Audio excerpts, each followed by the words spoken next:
Hey, it's Conrad Thompson. Thanks for checking out the podcast here on YouTube. Be sure to hit the subscribe button and the notifications bell. You'll get a notice anytime we upload some new content. And when I'm not asking Bruce, hey, how big was Batista's? Well, you know. One of the things I like to do is help people save money.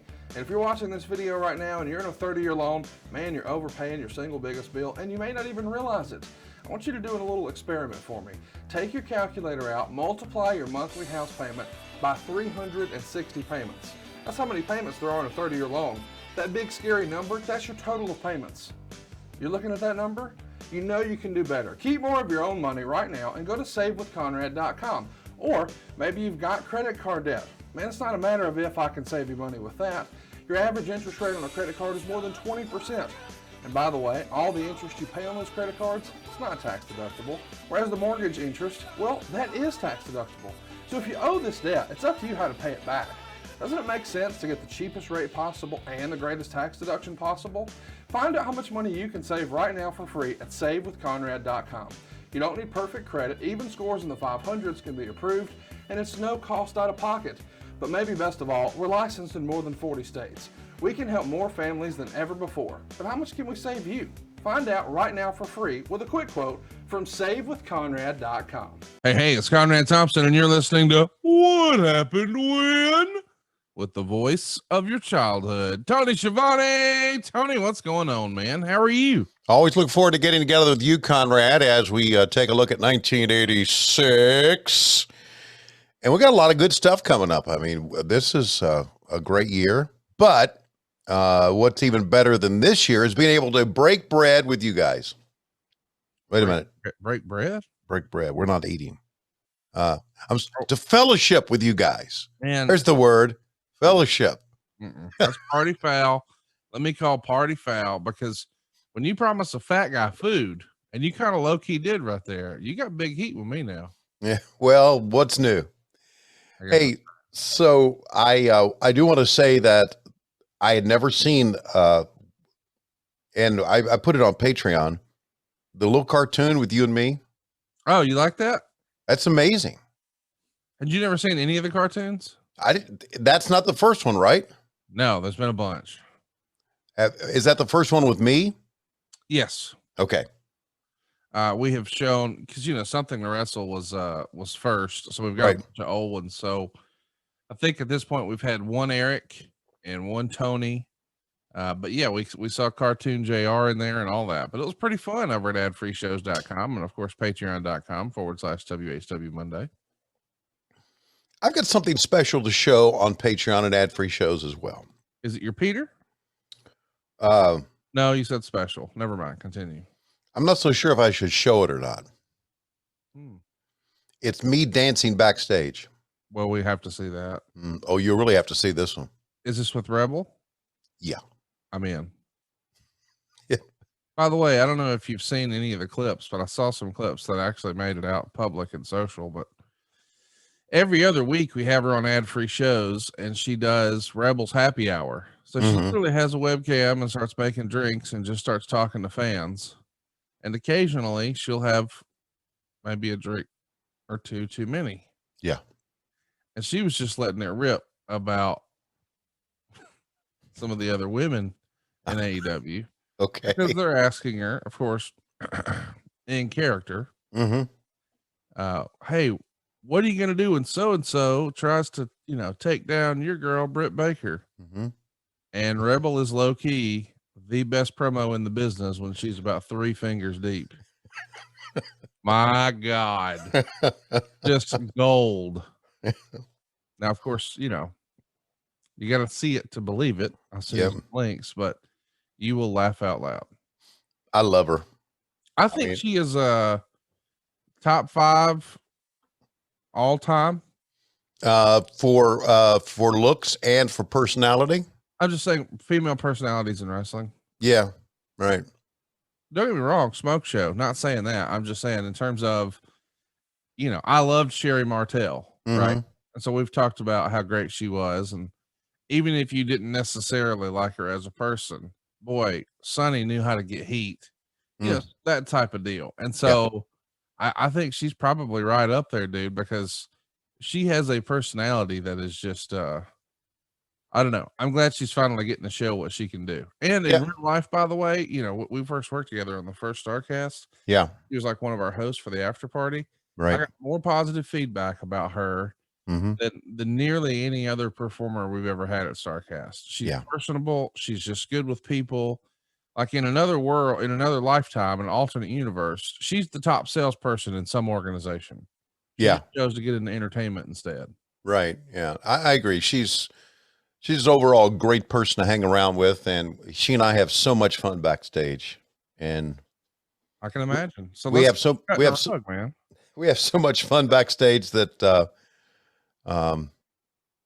sometimes the doc gets pissed off at us. Well, for having too much fun. So, speaking of too much fun, did you know this past week was Dave Silva's birthday? You know what? I did not. And I found out as we're taping this, I found out last night where I was on a Zoom call with him about the comic book, Butts and Seats, and everybody wished him a happy birthday, and I was doing something. He said, everybody's wished me a happy birthday, but Tony Schiavone. And I went, oh, happy birthday, Dave. Sorry. So I'm not a good friend, as it's been well chronicled. And, but there you go. Happy birthday, Dave. So I'm saying all that to say, okay, the story time. I know that there was one coming. Go ahead.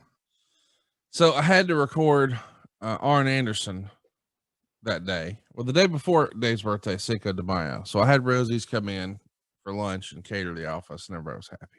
And so that afternoon, I'm talking to Dave, and I said, what are you doing for your birthday? He said, well, I told Heather I either wanted to have Rosie's or Moe's barbecue because he loves their ribs. And since we just had Rosie's, I guess we're going to have Moe's. So his favorite little meat and three in Huntsville is a place I've told you about. I actually took you to G's Country Kitchen, a fried chicken place. So I said, hey man, you want to go to lunch today for your birthday? And he's like, oh yeah, hell yeah. So we invite some guys from the office and go do that. And when we're done, I dropped Dad off at the office. I said, now Dave, you stay in the car. And so we go around the corner and I pull up to a place called Tip and Toe. And I'm happy to tell you that Dave Silva got his first ever pedicure. And it was a scene out of Dumb and Dumber. One of our friends from Nashville was passing through on their way to the beach, and he pulled in and felt bad for the little Asian lady scrubbing away on Silva's feet. And he said, hey lady, I feel bad for you. I'm sure your arm and shoulder are getting tired. Let me take a shift.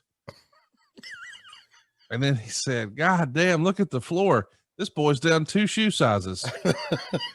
I mean, we just continued. So it was tremendous, a lot of fun.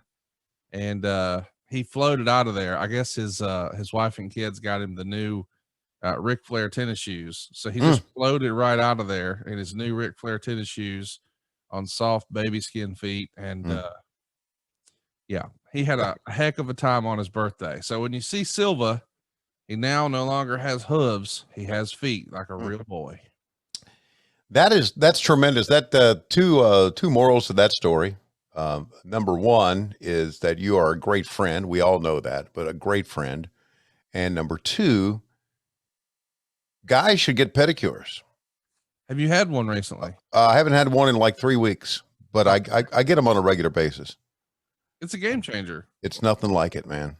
Well, here's what's great about it. Especially if you're a fat guy, you got dead skin on your feet. We all do.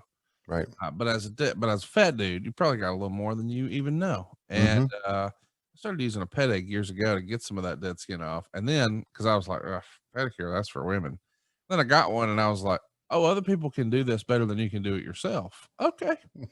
I'll give that a shot. So I usually go with Megan, and I felt bad not going, just like filming Silva. And I thought he was going to think, oh, he's just doing this to make fun and troll me. So I got one with him. And of course they were done with mine in, 8 minutes.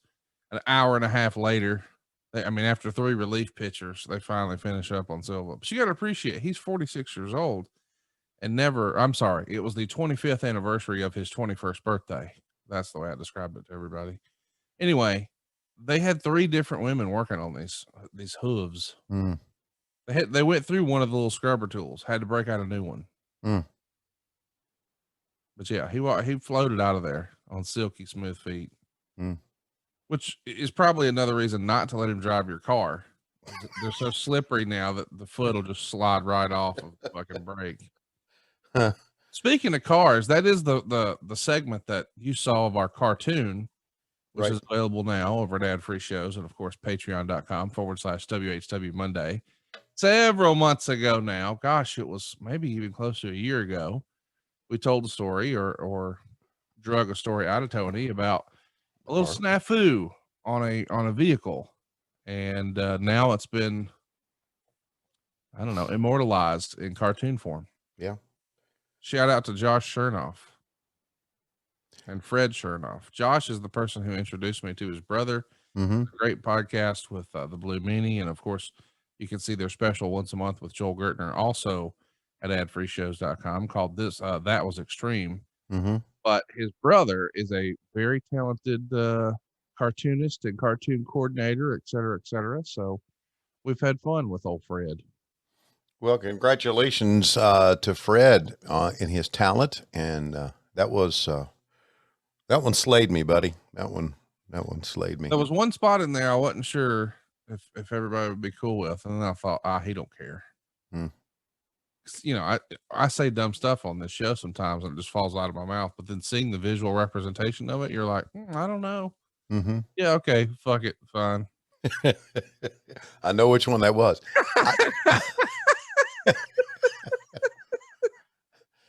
I liked how he did my face, and my face is like looking at you like, oh, this guy I'm standing with is so full of shit. How about my eyebrows? They were so active in that. I know. It was great. Yeah. Well, listen, we bullshitted enough. Let's talk about why we're really here. We're doing a watch along of all things 1986, and we're having such fun doing it, and we hope you'll consider joining us.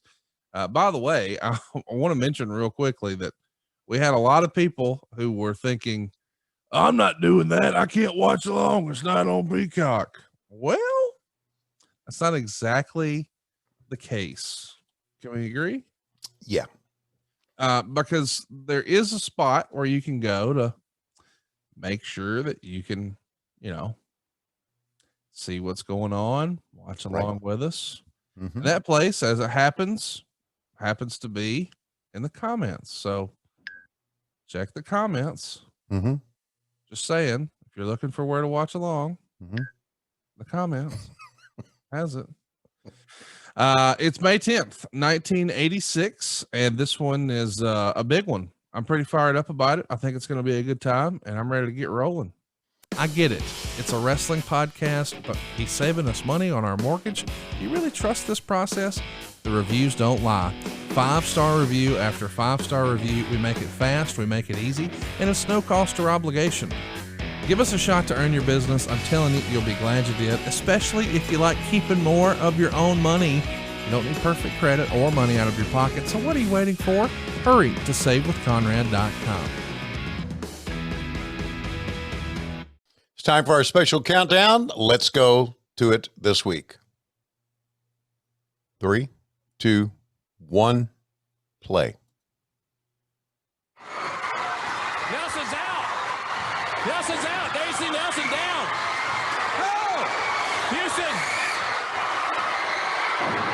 They got Houston. Nelson was hit with a tennis racket. He's out. Wait a minute. Tony. Tony.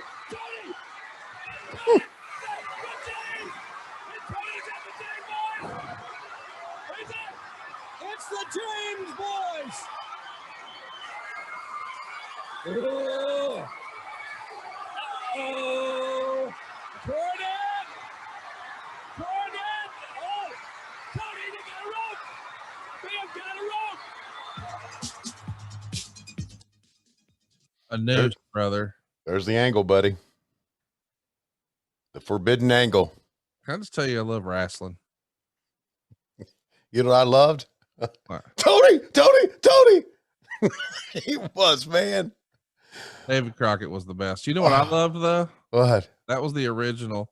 It's Sting. It's the James boys. Track it. World Championship Wrestling. You're ringside with the NWA, the National Wrestling Alliance, the Major League of Professional Wrestling. David Crockett is not with us today.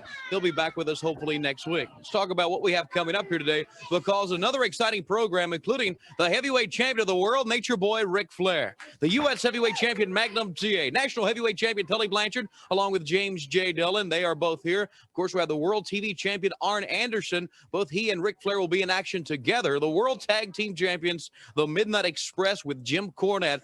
And as you saw at the top of the program, there's a lot, I'm sure, Jim Cornette will have to say about what has happened to him over the last couple of weeks. Also here with us today, an update on the Great American Bash 86 coming up very soon. We told you not to make your summer plans till you heard from us. You're going to hear about the Great American Bash 86 here today on this program. And let's bring in right now one half of the Rock and Roll Express, Robert Gibson. I know you and Ricky are looking forward to the Great American Bash starting, but there's a lot on your mind, including what's been going on with the world champion Ric Flair. That's right. The Great American Bash is a big thing. I'm looking forward to that. As far as my partners, you know, talking about Ric Flair, my partners, everybody's dream is to be the world, be the world champion. And sooner or later, Ric Flair, you got to meet Ricky, and I hope he becomes the new world champion. Talk about the Midnight Express. What they did to Baby Doll, Jimmy Cornette, was very uncalled for. Jimmy Cornette, you're going to get what's coming to you and your Midnight Express. And like I say, Ricky's going to go after Ric Flair for that world's title. You're talking about Arn Anderson and all them guys. They jumped in the dressing room. They messed Ricky's face up. They rubbed it in the gutter and cut it up real, real bad. Well, guys, we ain't forgot about y'all either. Tully, Arn, hey, look around, baby, because rock and roll is here this day. Okay, Robert Gibson of the Rock and Roll Express here with us today. Excitement Plus awaits you in the ring. Excitement Plus awaits you in the ring. Hey, I didn't stumble, which is good. No. And I kind of hammered it quite well. But did you notice that? Damn, I got for a young man, I had some bags under my eyes back then. Buddy, you'd been out naching. Maybe so. The night before, y'all were in Richmond, Virginia at the Coliseum with Flair and Ricky Morton on top. Jimmy Valiant working with Shaska. Dusty and Magnum taking on the Midnight Express. Robert Gibson was in there with Tully Blanchard. Arn Anderson was in with Wahoo McDaniel. That's a hell of a card, man. I'd like to see that one today. Yeah. There was I used to take the same Delta flight on Saturday mornings from Charlotte to Atlanta for the show early. The guys, sometimes I would be with them, but most of the times I was home and the guys were working somewhere on Friday. So very rarely would they be on the same flight. But there was this one morning they just so happened to be on the flight with me because they had been in Hall somewhere, near Charlotte. I think they were in Raleigh, and they didn't fly out of Raleigh. They drove to Charlotte. And the Horsemen came into the air, and I had upgraded, and the Horsemen came in, and there was like it was like zombies, right? Yeah. I mean, Tully was just coming in, and he threw himself down in the seat. Arn threw himself down in the seat. JJ stumbled in, and then here came Flair, snapping his fingers, dancing, singing. And he looked at the flight attendant. He said, "Bloody Marys for everybody up here, up front." Yeah. And he's down. I'm thinking, how does this fucker do this? Right? Yeah. How does he do it? And then that's when Arn Anderson says, he drinks half of the drinks. The other drinks he throws away. He wants us to get drunk. And he's successful at it. Oh. My wife used to say he's probably taking a lot of B12 shots. Oh, I've had a lot of B12 in my life. I wasn't never a B12 shot guy. I do those B12 chewables. I've done my fair share of those. Yeah, I have too, as a matter of fact. But I just and I've taken B12 shots, like the little ones you drink, a little shot. Yeah, but of course, why not? Yeah, and so. But anyway, it was just funny seeing everybody else out of it, and Ric Flair coming in dancing and singing, snapping his fingers and everything. That was life back then, buddy. And you know what else was? Look at Garvin here. What would you call? How would you describe that? I don't know. Ash smash. I don't know. He's Lily bad jumping him, Tony.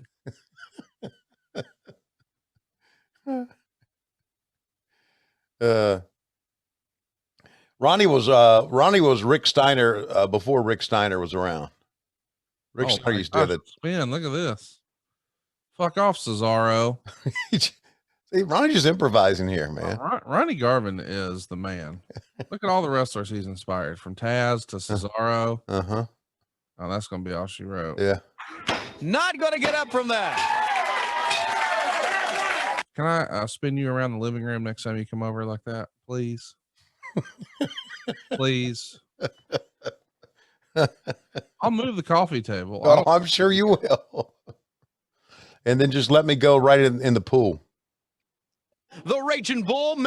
How long till they mention San Antonio? An awesome display of superiority in wrestling. You know, Ronnie Garvin is the type of man to come out and dismantle a man piece by piece. And I know he's after one man in Tully Blanchard.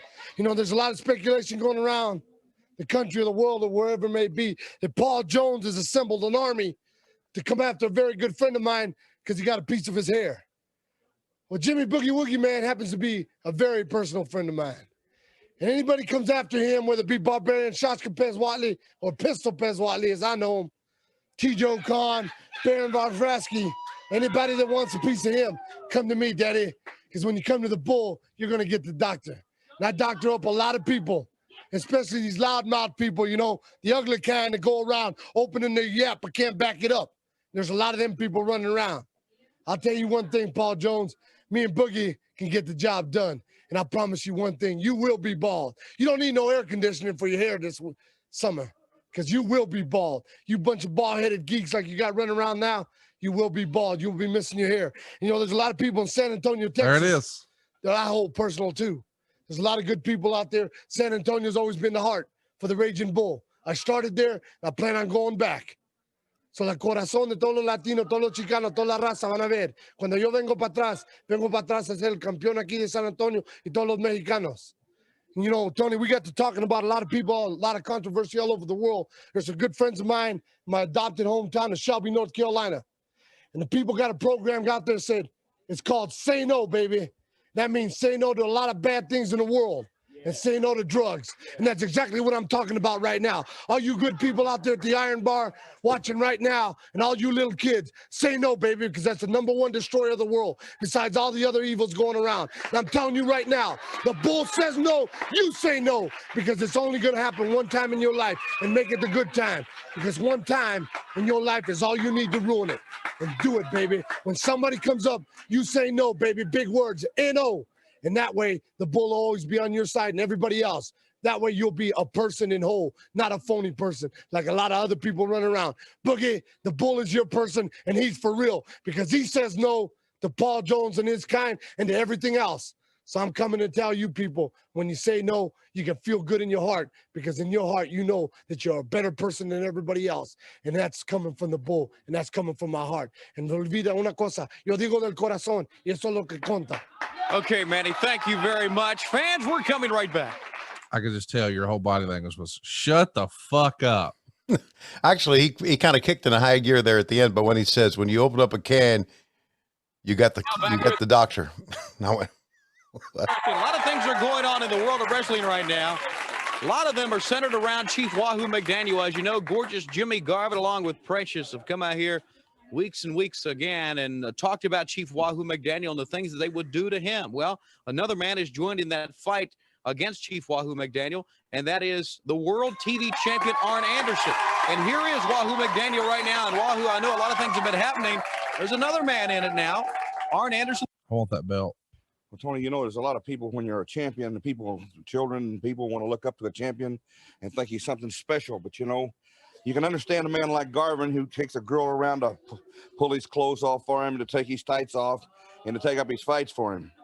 But a man like Arn Anderson, who's the world's TV title holder, is a person you should look up to. The man is a good athlete. He's got size. He's got ability on his size. And yet he wants to jump in, hit me in the back, and stick his nose in my business. Well, I won't sit here and lie to you. There's nothing to make me happier than to be the world's TV champion. And right here, I want you to see, it's a match. I'm totally uninvolved with Arn Anderson. I'm totally uninvolved with Garvin. And here he sends the girl to do his work again. And you can see right here, She just has a feeling. She doesn't think I'll hit her, but brother, she's cut a lot of things coming because she's gotten very close to making me break. And here's Garvin coming to hit me in the back. Right from behind. Right from behind, never from the front. And, you know, we're going to see here in just a second Arn Anderson come in. And you have dealt with the Anderson family before. You know what kind of things they will try to pull to get on a man. Well, Gene and Ole Anderson, you know, we're world champions, and we battled them for a long time. And now they've got Arn here. And Arn, I don't know why he wants to stick his nose in my business. I've done nothing to Arn Anderson, but I guarantee you, Arn, now you've stuck your nose in my business. You are the world's TV champion. I would like to be the champion, and I want to make the people proud of a champion because I don't have to jump on anybody's back to beat them. Okay, Chief Wahoo McDaniel looking now a shot for that world TV title. Let's go back to the ring, fans. David Dillinger will be in there with Robert Gibson. Yeah. I was thinking about that B-roll that, as we call it, B-roll that Wahoo and I were watching. Yeah. You know, in this era, we, before we go out and do a show, we watch all the B-roll. Right. We actually, as announcers, we practice what we're going to say and who's going to say it. We kind of practice it. We bullshit, you know, we don't, you know, we say funny shit. But anyway, we look at it. But back then, we never looked at shit. That just happened, man. And that's pretty cool. I don't understand a couple of things here. I don't understand where David Crockett is again, because it was like either last week or 2 weeks ago on the show that he wasn't here again. And I know sometimes that he had some things to do with buildings and had to do some travel for the company. I get that, but it looks like he's missing a lot. Let me mention, you guys did a double shot on the 4th. Well, let's go back a week, I guess. You did 3 shows on the 3rd. Of course, you did your TV taping here in Atlanta. Then you did a show in Charleston, West Virginia, and Greensboro, North Carolina at the Coliseum. The next day on the 4th, another double shot, matinee show in Asheville, and then the evening was in Philadelphia, Pennsylvania. On the 5th, once again, double shot, 2 shows, one in Fayetteville, North Carolina, one in Greenville, South Carolina. Fast forward to the 6th, and we've got a single show at the Spartanburg Memorial Auditorium. That's the TV taping where they did that whole news angle that we saw at the top of the program. Right. 2 shows on the 7th, one in Ronda, North Carolina, one in Wheeling, West Virginia. 3 shows on the 8th, one of which was in Concord at the North, how do you say this? Northwest Cabarrus High School? Cabarrus. Yeah, Cabarrus. Okay. This was to benefit the Northwest Cabarrus Boosters Club, which I'm like, what the fuck? Okay, on top though, it's pretty good. It's Dusty Rhodes and Arn Anderson. They also had Whitmire, South Carolina, where they had the Rock and Roll or the Midnight Express, and then Canton, Ohio. So 3 shows on the 8th, 1 show on the 9th that we already recapped, which was Richmond, and later today here, they're doing a big show and a TV taping in Charlotte at the Coliseum, and then 1 show in Florence, South Carolina at the American Legion. So I'm going to guess he's probably setting up TV in Charlotte on this day. Yeah, you're probably right. He's probably doing that. Here we go. Okay, here we go. World Championship Wrestling. The response is for America's team. The American Dream, Dusty Rhodes, U.S. Heavyweight Champion, Magnum TN. You know, I believe Jim Cornette is probably a man now that can tell you a little bit about pressure because he got himself in a situation that all of a sudden he doesn't know how to handle. He thought it was real cute when he called out America's team, knowing we both weren't there. He thought it was real cute when he got the advantage to take advantage of a lady. Well, Baby Doll is a lady. And going after vengeance is something that I'm becoming very fond of. And now, not only are you having problems with America's team, it seems the James boys come out of nowhere, give you a little bit of trouble too. Well, Jim Cornette is long from being over. We can talk about it all we want, but until you walk in that ring, when you deal with us, when you deal with all the pain, blues, and agony that we can dish out, and then Baby Doll gets her hands on you, the nightmare won't be over. And one little note from Nikita Koloff. Your game plan isn't working so well, is it? All the damage you're going to do to me in these Russian chain matches. Well, I have suffered a little damage, a little bit of pain, but I'm still standing here and I'm still holding on to this. Think about it. You know what? He is so pretty, it's unreal.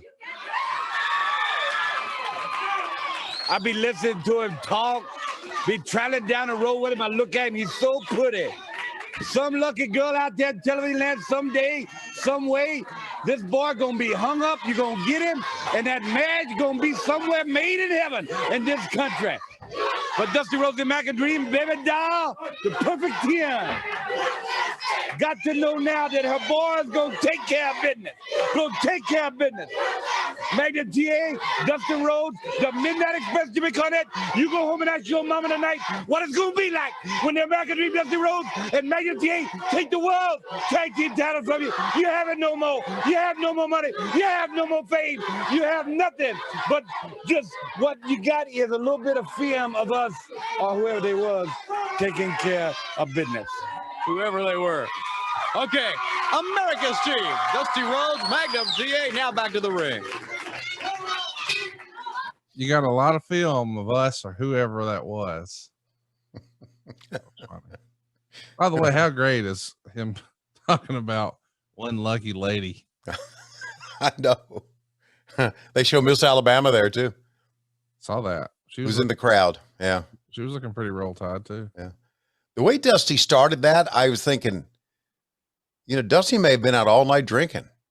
I wasn't, but then again, What's wrong with that? no, there's nothing wrong with that. But then as he started to get into it, it was pretty apparent he was just being goofy. A lot of beer consumed, man. I think the beer of choice back then was Miller Lite. Still the beer of choice, bud. Yeah. Oh, shout out to PBR who's looking at sponsoring us. So never mind. Okay. No, listen, I think the official mortgage beer is Miller Lite. Okay. I've never been to like a mortgage convention or some sort of big whatever. And You there's haven't? No, I'm saying I haven't been to one and it wasn't the beer of choice. I've been to a bunch of mortgage events, and that's what I'm saying. You know, before Michelob Ultra was a thing, dude, everybody was rocking a Miller Lite. Yeah. Yeah, it was the era. When I turned 30, they had the okay. when I turned 30. I'm not sure. No, that wouldn't have been right. So 32. When I turned 32, Cassio Kid and a friend of the show, Cole Kubelik, had a pallet of Miller Lite delivered to my house. The Miller Lite truck came down my back driveway, and one by one, my game room where I have the pool table. I didn't know this, but I come home and there's literally 6 foot high, just case after case after case of Miller Lite. So that became, whenever anybody came over that summer to swim or whatever, they're like, "Hey man, do you have a Coors Light?" Nope. Got as much Miller Lite as you want though. Still to this day, probably one of the coolest presents I ever got, because it was like, what do I even do with all this? You know, I mean, don't get me wrong. Who hadn't gone and bought a suitcase before, but 6 feet high, a lot. Well, that was back during this era, during the 80s. Less filling tastes great. Did you see Tony Zane like the most slow motion bump to the floor you've ever seen? Yeah, Tony was a friend of Arn's and friend of Pee Wee's, but yeah. My gosh. Tony wasn't really good. Well, he was first of all, he's a good kid, but he was scared to death. Well, no kidding. There's a little receipt right there. How about that bruise on that titty meat? I know. Another little receipt coming from Nikita. Boom. Well, no, those are okay. Those are workings. Yeah, maybe so. Hey, can I tell you how much fun I'm having? Please do. With Taz. Oh, I can't wait. Because boy, he lit me up this week. Did he? Yeah. Yeah. We just we even put on Twitter how much fun he and I have, how many laughs we have together. He makes me laugh so much. And of course, his son Tyler is one of the great kids. I mean, Hook is a good kid and a hell of a little athlete too, man. And just, you know, I'm hanging out back there in the room with him and just having a great time. He just makes me laugh so much. It's me and him and Alex Marvez and Excalibur and Justin Roberts all hanging out back there. Just Alex Abrahantes. I'm just really enjoying life, and I'm enjoying life just laughing at him or with him. Oh, look at this. Jim Crockett Promotions and Sandy Scott, events coordinator for Jim Crockett Promotions. For weeks now, we've been telling you not to make your summer plans until you heard from Jim Crockett Promotions, because we have some exciting news. The momentum is building. The excitement is building toward the Great American Bash 86. And Jimmy Crockett, it's going to be great. That's right, Tony. July is the month that America celebrates its birthday. Well, we're going to help make it the greatest birthday ever. The Great American Bash. We have rented some of the finest sports facilities throughout the United States. That's right, throughout the United States. And Sandy will tell you about the locations. But we're going to have the greatest birthday party ever for America, the Great American Bash. Throughout the United States, and Sandy, he talked about you telling us some of the towns that will see the Great American Bash. Well, first of all, Tony, you know, everybody wants to have family entertainment, bring their children out, sit down and relax and enjoy it. Well, we're going to give it to them. And we're going to start off on July the 1st in Philadelphia at Veteran Stadium. Then we go to RFK Stadium in Washington, D.C. Then we're going to go to Memphis, Tennessee, the Liberty Bowl. Then we're going to Charlotte, North Carolina, Memorial Stadium. We're going down to Atlanta. We're going to go to Cincinnati at Riverfront Stadium, Charleston, West Virginia at the Civic Center, Jacksonville, Florida at the Gator Bowl. I get excited just talking about these. It's going to be the greatest event that we ever had in wrestling. Also, we're going to Richmond, Virginia at the Coliseum, Johnson City, Freedom Hall, Fayetteville, North Carolina, Cumberland County Arena, Greensboro Coliseum, Norfolk, Virginia, Dallas, Texas, Houston, Texas. The list goes on, but Sandy, we know it's the best in wrestling. But last year during the Great American Bash 85, there were fireworks, skydivers, country music entertainment. And I know this year, especially during the first one at Veteran Stadium, Joe Ely and Delbert McClinton are our special musical guests. But that's not all during the Great American Bash. Wow, at some of the other ones, they're going to have great stars like Waylon Jennings, David Allen Coe, Jesse Calder, and George Jones. It's the Great American Bash 86. Stay tuned, fans, because coming up in the weeks to follow, more information on the greatest summer event of all time, the Great American Bash 86. Coming your way. You can't afford to miss this. My God, how great was that announcement? Well, I had some flashes, some of those cities, man, because I went to every one of them. And first of all, it's really cool that we're getting this. Oh, by the way, in the ring right now, it's Rocky King and Tully Blanchard. Mm-hmm. But I absolutely loved seeing Sandy Scott, and he's so excited. Yeah. Like after he said George Jones, the way he waved that paper, he's like, "Can y'all believe it?" This is so cool. But here's my best Jim Crockett impression.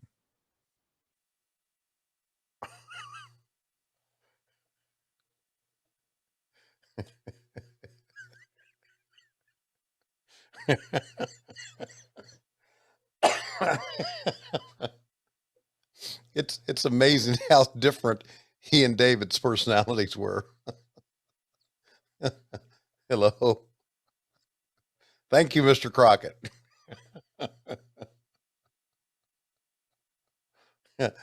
He could glare, buddy.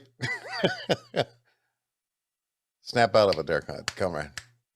Let's go to the ring. Thank you, Mr. Crockett. Let's go. Stan, do you have a button where you could zap him or something? I'm just saying, he was stoic. There for a minute, I'm thinking, now is he stuffed? Is that a statue? What's going on right here? Oh, God. I love Tully Blanchard, dude. Yeah. A couple of those towns, I remember George Jones appeared in Cincinnati for us, and everyone was concerned that he would not show up because he was known as Joe Jones. That's right. And he did, and performed quite well. Delbert McClintock's band and I had a little bit of a problem. Cincinnati, Ohio. I know for sure that George Jones was there. Yeah, that's I don't know what town I just said, but it was Cincinnati. Check this out, though. It's the Riverfront Stadium. Yeah. Guess how many people were there? Oh, I don't know. 5,000? 3,900 paid. Okay. How many people were in Philadelphia? That was our first one, and we were very happy with that one. Let me look it up.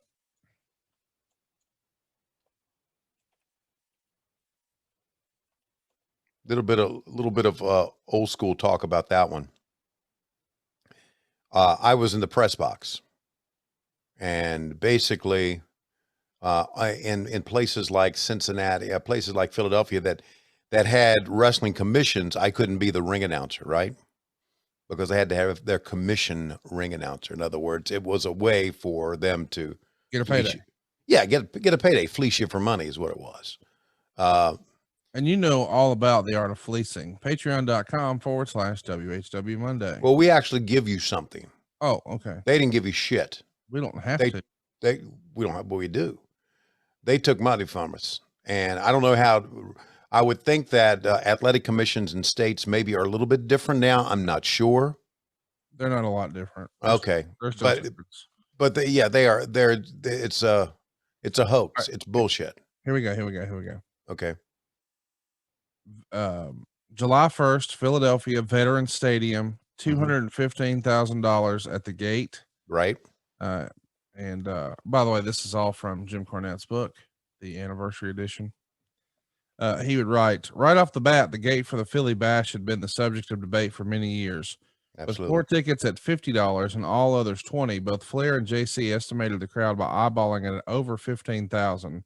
It definitely wouldn't have fit in the Philly Civic Center, the 12,000 seat indoor arena.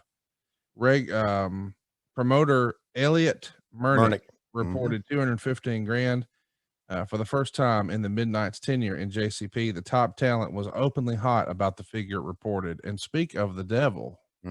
What kind of psychos Dusty Rhodes and Magnum TAR? Everybody saw him come out here last week, mask over their face. The James gang embarrassed my men on national television, a swindle, a cheat, and now the latest thing they perpetrated. You know what it was, Tony. I want everybody all over the country to see the latest thing that the James gang perpetrated. Show that tape right now. Take a look at maybe one of the worst nights of your life. A fat pig. Whoa. Houston. They got Houston. Nelson was hit with a tennis racket. He's out. Wait a minute. Tony. He's up.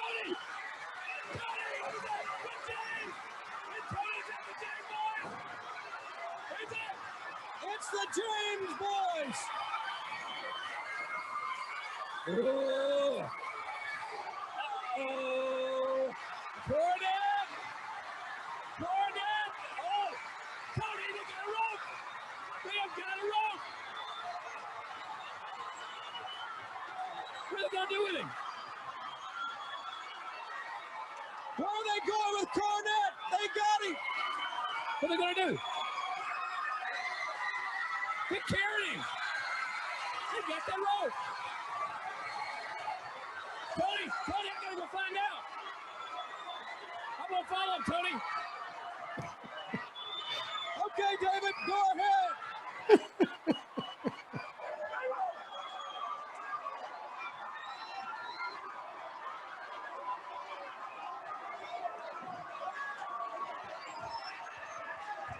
Tony, can you hear me? Tony, you see what they're doing? They got the truck. Listen. They got around him. They got him hooked. Baby doll's in that truck. Baby doll's in it. Wait a minute, here they come. Oh, good, great. Boy, now that was scary. The rope around my neck, tied him to the truck. Who knows what they would have done to me if Bobby and Dennis hadn't got there to save me? What kind of psychos are they? Let me tell you, it's fighting for the honor of Baby Doll, who's nothing but a fat pig. Dusty Rhodes, this ain't the old West. This is modern times. You can't get away with stuff like that. My mother was horrified when she saw it. She came down, spent 3 days putting Vaseline on my rope burns. The old dear can't take too many more shots like that, Tony. Do you realize what that could do to her? She was upset. Bobby and Dennis were upset. Let me tell you something, Dusty Rhodes and Magnum TA. It's plain as the nose on his face exactly who you are. You're not the James gang. You're America's team fighting for that fat pig Baby Doll. And Baby Doll, I ain't forgot about you yet, darling. Before I'm finished with you, you're going to be out of this business. You're going to be a fat, unemployed valet with Sealy Posturepedic tattooed across your back. And if you want to play that way, Dusty and TA, these men are more than capable of doing the same thing. So you just be on the lookout that something bad don't happen to you. The greatest team in professional wrestling. Loverboy Dennis, beautiful Bobby, the Midnight Express. What about it? What did you think of that angle? Pretty intense, man. David. Oh my God, he was so excited, and I love when you said, "Go ahead, David." Go ahead, David.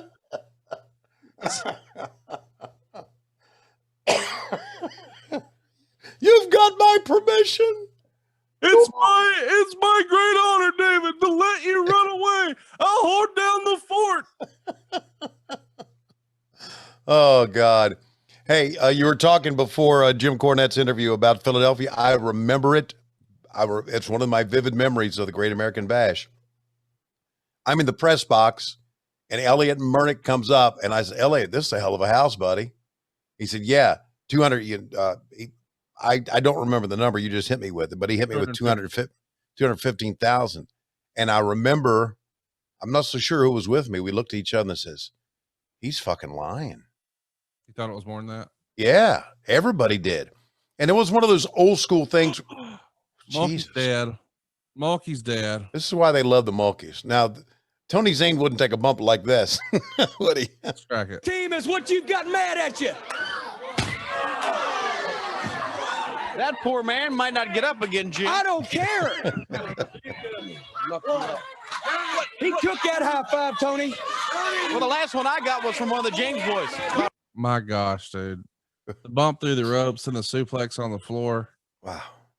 He's already dead. The Mulkeys could bump, man. That's Mulkey Foley.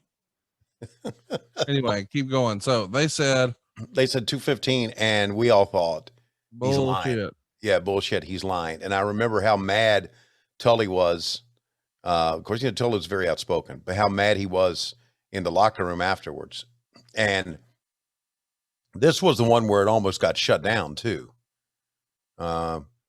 Anyway, back to I'll tell you that story, but back to the money. There was a thing where wrestlers did not believe. Watch out. Look at this. Boom. Wrestlers did not always believe the numbers by promoters. And I'm sure Cornette talked about that. Yeah. And the Murnicks being with the Crockett's forever. Joe Murnick and Jim Crockett Sr. were good friends. And the Murnicks were from Raleigh and the Crockett's were in Charlotte. And so whenever Elliott had a number, no one believed it. Ever. Especially this night. And there were a lot of guys who were pissed off about that number.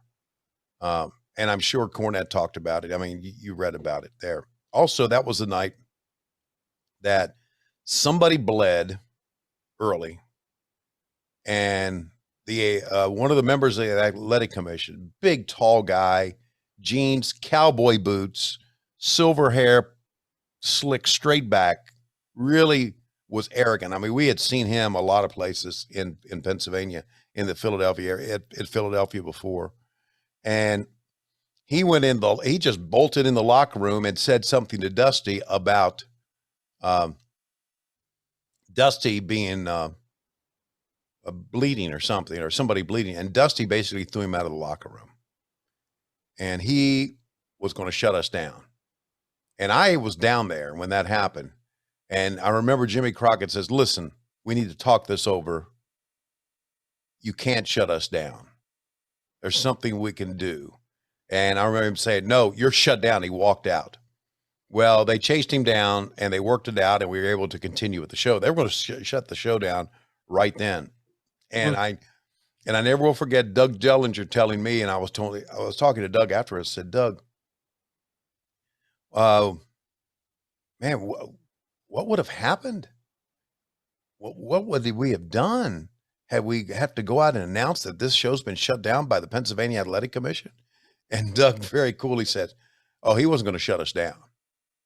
I said, "What do you mean?" He said, "We had prepared a room for him, and we were going to put him in that room, and anybody else in the athletic commission that wanted to be in there with him was going to stay in that room until the show was over."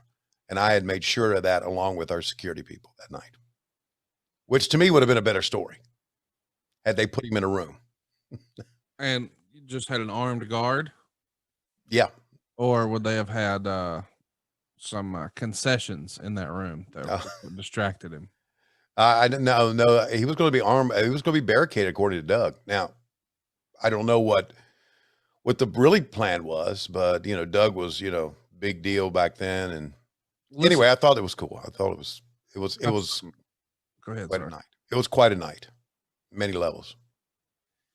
It's not something that Bruce could talk about these days, but in the early days of Something to Wrestle, back before he was, back working for Vince, he would talk about, well, so then we had to, go have a conversation with the athletic commission because we knew we were doing this fire stunt and we'd have to take a walk. Oh, here we go. Everybody with a lick of sense knows that the James boys were Dusty Rhodes and Magnum TA. I've written a letter to NWA President Bob Geigel, the Fred Mertz of professional wrestling. I want the decision of the match reversed. I want a number of actions taken, and I want Jim Crockett out here right now, just like I did last week, but I expect quicker action. I want the decision that match last week reversed. You're not going to stay and the here Midnight till he comes Express, out, are you? yes, I am. And the Midnight Express declared the winners because the James boys were a couple of phonies. Okay, Jimmy Crockett, thank you for coming out. Thank you very much. Jim Crockett. Bob Geigel, I'm sure you've gotten a copy of it or some kind of statement about it by now. I want to hear your reaction. Yes, I got a letter from Bob Geigel. And? Well, I'm sure he didn't say Merry Christmas. What'd he say? Well, he said the victory by the James boys will stand unless you can prove that it was Dusty and Magnum. How much more proof do you need? You couldn't hide those bodies with a burlap sack. I guess you'll have to take the mask off, but as far as I'm concerned, it was the James boys. Okay. I can see Jim Crockett Promotions, NWA ain't gonna do nothing. We got to do it ourselves. Okay. They want the mask. Dusty Rhodes and Magnum TA, we're gonna rip those black hoods off your faces and show everybody just exactly what kind of fraud you are. And then I'm sure that I will be able to get Bob Geigel or some other reasonable person in the NWA to suspend you, to fine you, maybe to ban you from wrestling for once and for all, because you're nothing but hoodlums and you shouldn't be involved in a sport as great as this with great men like these. And remember, baby doll, I can lick you any day of the week. The world tag team champions, the Midnight Express. When we come back, the world champion Ric Flair, Arn Anderson, the world TV champion, and much more. Don't go away. Let me just go ahead and give you a spoiler, Tony. Okay. Next time you're backstage in AEW and you're carousing and it looks like things are going to get violent, don't you dare, if you think you're going to have to throw down and have a fight with Rebel or Reba, don't you say I could lick you any day of the week, because that does not mean what you think it means. Don't worry. I have a feeling Jim Cornette knew what he was saying with that word. Of course. I mean, he said on TV in front of you once, those are the whitest teeth I've ever come across. Something like that. Yeah. You're like, God damn it. What are you doing? We don't deserve Jim Cornette, by the way. No, you're right. You're right. He and listen, I know he's controversial and blah blah blah. Forget all that. Exactly. On camera performer. He's got to be on the Mount Rushmore. Yes, I came up. I mentioned this before when I was working for the radio station here in Atlanta. I came up with top 5 because they love list online. Top 5 interviewers of all time. He's on it. Yep, he was numbered. I had Flair 1, him 2, Arn 3. And I'm not so sure, maybe Roddy Piper 4. But now that I'm watching all this, as much as I love your father-in-law, I'm not so sure. Cornette. It's Cornette. Yeah. Cornette's the MVP. Yeah. I agree. These days, you couldn't have that conversation without talking about Paul Heyman, but Cornette was just on another level back in this day. Yeah. Well, you didn't normally see Flair wrestle in regular matches in this era. Right. Lots of promos, lots of little scuffles, but here he is teaming with his cousin, Arn Anderson.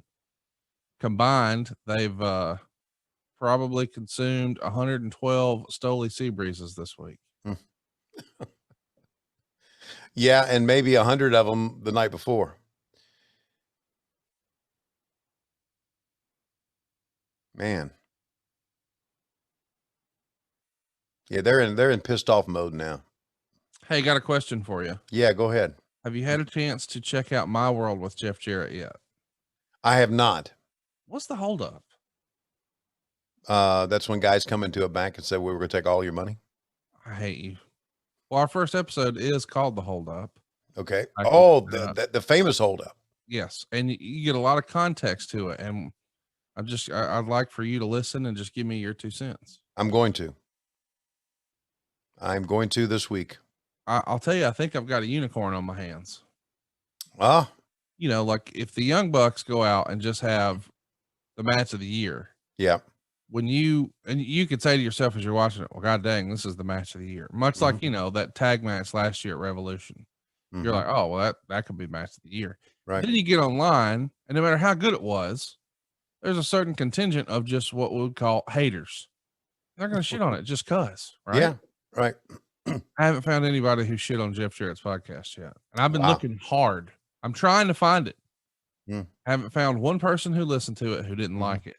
And so Jeff, you know, he's a new podcaster. So he's like, I don't know. Is it any good? I'm like, buddy, wrestling fans can't agree about where we're going for lunch. We hate everything. Right. No matter what. Like, oh my God, this is the greatest WrestleMania ever. Half the people online, I thought it sucked. Yeah. But now with this, it's like, oh, this was great. And most of the folks say something along the lines of, you know, I was never a Jeff Jarrett fan. But I can't say I was looking forward to this podcast. But I thought I'd trust Conrad and take a stab. And holy cow, this is awesome. So I'm just curious if you'd like to take a listen, because once upon a time, before you sort of came back to wrestling, people thought Tony hates wrestling, Tony's bitter, blah, blah, blah. Now you're our TV dad again. So I'm hoping to sort of reshape the narrative in the way people think about Jeff, because you've actually had real life conversations with Jeff. He's a personable dude. He's a good dude. Yeah. We have meetings with our ad-free show staff, as you know. Yeah. He gets on those meetings, which means a lot. Yep. Eric, Arn, I'll be on there sometimes. And when I was on one like 2 weeks ago, it was the first time I had talked to Jeff Jarrett in forever. Not forever. I mean, I'd seen him at Starcast. Yeah. Yeah, the Starcast. So, but it was great to see him, and he was, you know, into it. Yep. He was part of it, and it's good to have him on the team, man. It really is. Jeff's a good kid. And I want to listen to it because I want to hear that story. It's got to be a great story. And if you're looking for someone to shit on it, may I suggest Adam DeMoy, because he is the most miserable piece of shit, motherfucker, cocksucker ever born. You know, I feel like he went from ha ha to real life right there. No. Yeah. He's yeah. And I'm going to heartily employ, or try to convince Kisa, his wife, to look elsewhere. Really? You want his wife to leave him? Yeah. There's no reason to be with him. Oh my gosh, listen to this. Okay. Champion of the world, Nature Boy Ric Flair. You know, Tony Schiavone, there's times in my life when I've got to come out here alone and just be as outrageous as I can be, because that's the way it is in life. The bottom line in the greatest sport in the world today is this. It's the World Heavyweight Championship. It costs $40,000. It's solid gold, silver, diamonds, and rubies, and it belongs, whether you like it or not, it belongs to me until there's a man that can walk that aisle and do something about it. So I can talk about all the women I have. I can talk about the big cars. I can talk about the nice clothes. I can talk about the yachts and the airplanes.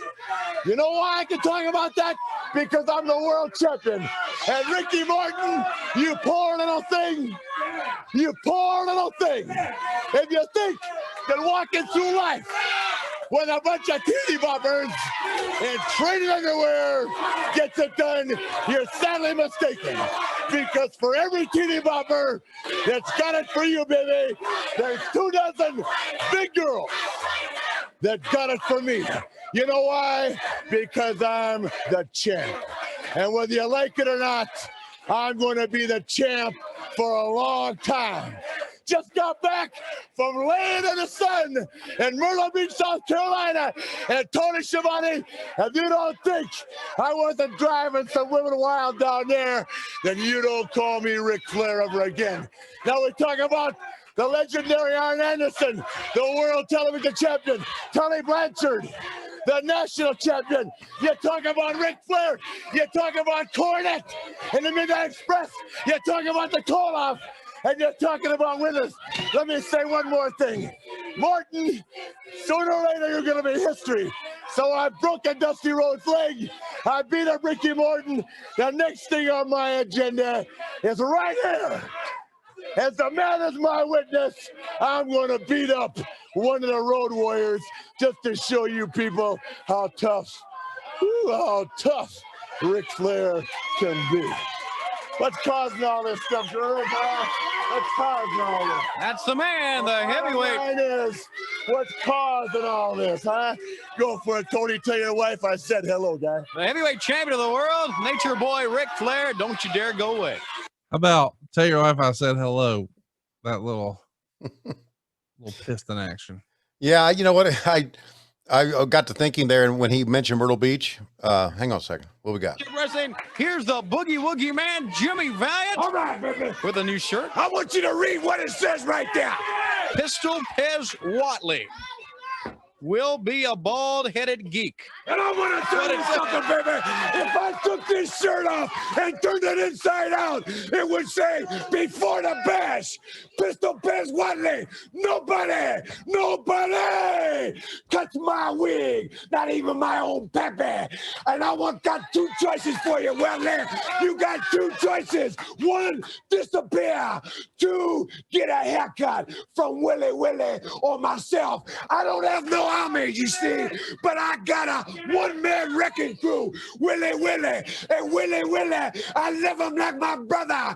We're partners to the end. It's Willie and Boogie Woogie. And this is gospel, baby. Listen at me, Jones. Not only Watley, but you, Paul Jones, you're going to be bald-headed geeks, baby. And you, Barbarian, you're going to be bald.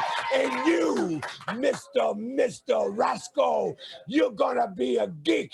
And you, one more time, you're going to be bald. Tell him, Willie. You know something? The man's talking from his heart, because I know one thing. When you cut his hair, Daddy, it wasn't like Santa with the lighter. You didn't take no strength from the boogeyman. He just went into the shadows and he got the bull. And like he said, I ain't no army. I'm just a bull. But when the bull gets to raging, Daddy, it's all over said and done, and it's all over but the crying. So when you come on after us, the B&B Incorporation, the bull and the boogeyman, you better be prepared, because you will be bald, and that's a promise. Like you said, it's gospel. And no man believes in the Bible more than I do, baby. And when I put my word on it, you know it. You're going down and you're going bald. Why is this a hair feud? I mean, I understand they clipped it, but I'm saying, is it that big a deal? Like, how about this? If these guys, man, I'm going to kick your ass and then cut your hair. Why don't we just skip to the cutting the hair thing? It's not that big a deal. Shit will grow back. Rather have that than my ass kicked. Yeah, I don't know. Cutting the hair was always kind of a thing in wrestling. But it's kind of fucking stupid. Yeah, well, there you go. I mean, can you really have an angle with Jimmy Valiant that's serious? I mean, he did talk about, the betrayal I feel in my heart right now is if a man came home from work and found his wife in bed with another man. Yeah. Now that's the thing. Like if Boogie was like, I'm gonna fuck your wife, Boogie up in them guts, then I'd be like, oh shit, man, I don't want that to happen. We're gonna have to settle this. Yeah, but I got it. Hair, okay, well just do me a number 2 guard. Let's go. Hey, so chat me up. You were saying Flair had a place in Myrtle Beach. Lois and I, there's the flying burrito. Lois and I stayed there one weekend. He said you can always come stay there if you want on the beach, and we did. We had someone babysit the kids. Hang on. Heavyweight champion Magnum TA. The last time you two were out here together, we were talking about a contract for him to wrestle for this title on TV. That's correct. And Magnum TA signed that contract. Next week, we're going to have a very special announcement about that, about where Magnum signed his contract to meet Nikita Koloff for the U.S. Heavyweight Championship right here on television. Well, Jim, I'm certainly looking forward to those negotiations. You know, I want to remind Nikita Koloff that he's the one that made all the special stipulations, all the things he said had to come to be before he'd meet me right here on national television. When Nikita, that Russian chain match of yours is very vicious. I had a whole lot of punishment all over my body, a lot of pain like I'd never had before. But you suffered a little pain yourself. And you didn't do all the damage that you were hoping to do. I'm still standing here. So all I have to say to you is the one thing that I want, and the only thing I want, is for you to walk out here and be a man on national television. Put your name on that dotted contract, and let's settle this thing once and for all. U.S. Heavyweight Championship on the line, right here for all the people to see. Okay, as Mr. Jim Crockett said, next week a very special announcement about that match, hopefully to be on TV. We're coming right back. Myrtle Beach, got the kids. Yeah, it's nothing. It's not a cliffhanger here or anything. Ric Flair was, Jesus, criminy, ball-headed geeks. A geek, and you know why? Because of the shirt that Jimmy Valiant came out here with just minutes ago. With all the propaganda that Valiant is telling people, and I understand Manny Fernandez wants to take a side and he wants to get out here and talk about this and talk about that. Well, Manny Fernandez, you get involved, you're going to be a ball-headed geek. Barrett, tell the people what we have in store for Jimmy Valiant. We have our orders, Jimmy Valiant. You can hire all the thugs you want. We don't care if it's a raging bull. We don't care who it is. They're all going to pay the same price. We have our orders. It's going to be snip, snip, snip. Tell your thugs that. Tell Manny Fernandez that, or whoever else you get. Right, Cheska?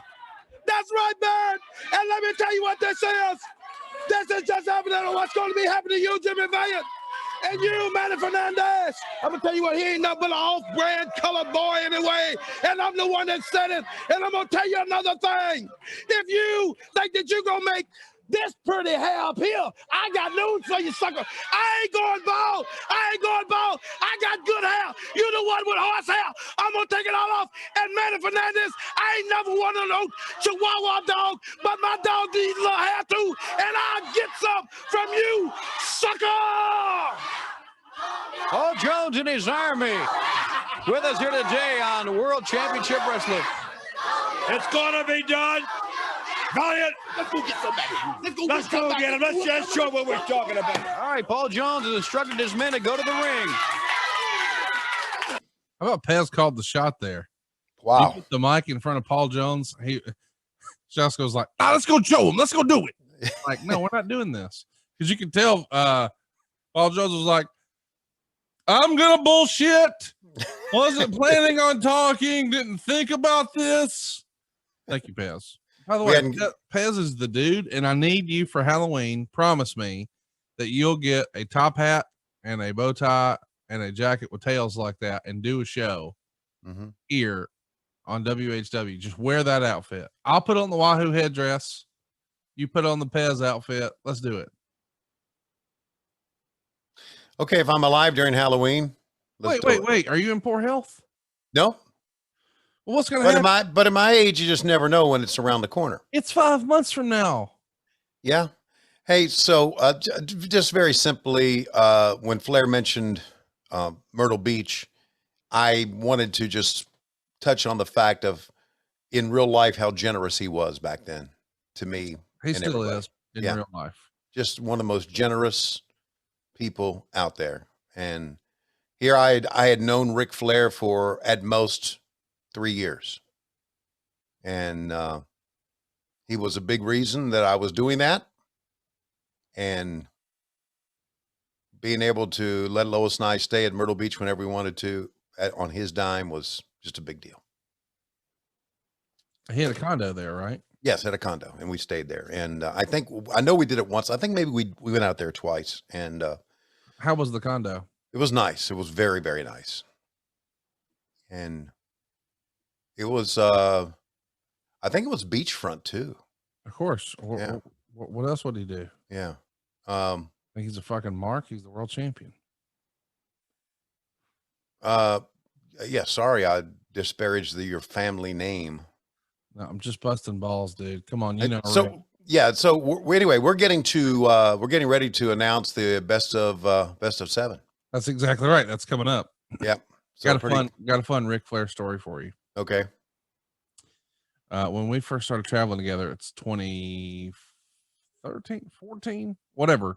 Uber was not what it is now, where everybody just uses it all the time, right? Sure. Right. So it still existed. Not arguing that, but I'm just saying, I don't know where we are, St. Louis, or we're somewhere, and we're standing outside waiting, and he's calling this guy, like, hey, I thought you were sending a car. He's like, oh yeah, it's almost there.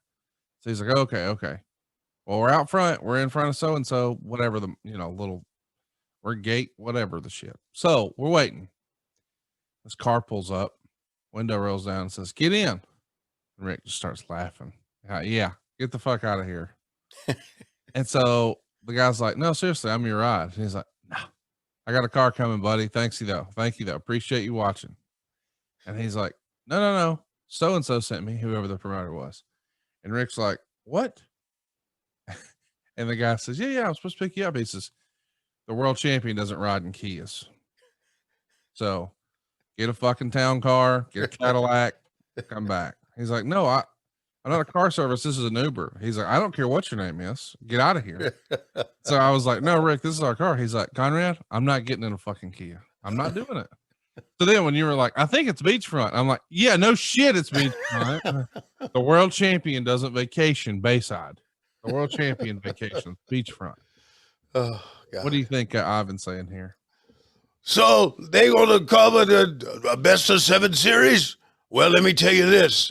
I've got a best of 7 right here between. No, I can't talk like that because I'm a nice Christian guy. Speaking of nice Christian guys, to my right is Nikita Koloff.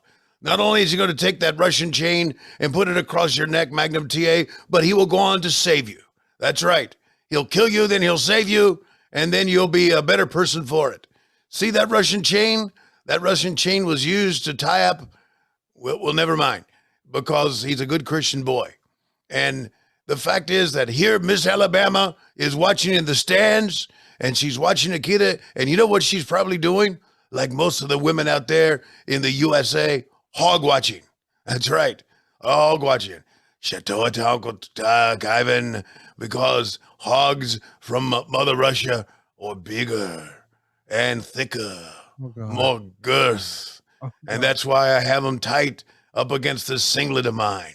And that's why I don't even wear a jock strap. Oh, no. I just let them flop in the wind. Oh, no. And you see, Shatoata, don't hog watch me if you're Tony Schiavone. I never would. Let's go back to the ring. I'm just freestyling there, buddy. I didn't know what. You just kind of hit me with that. Well, why do you insist that I'm the one who's foul mouthed and potty mouthed and has a dirty mind? Why do you always just paint Nikita Koloff had a pig farm in Catawba County, North Carolina.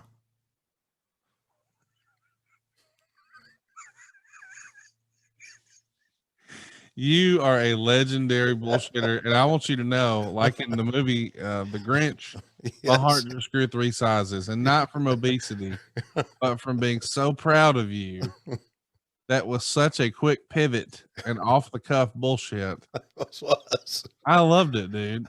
I need more energy drinks in the morning. God, seriously, dude, that's one of your all-time great lines. We could shut this show down right now, and I'm happy. Just because of that. Yeah.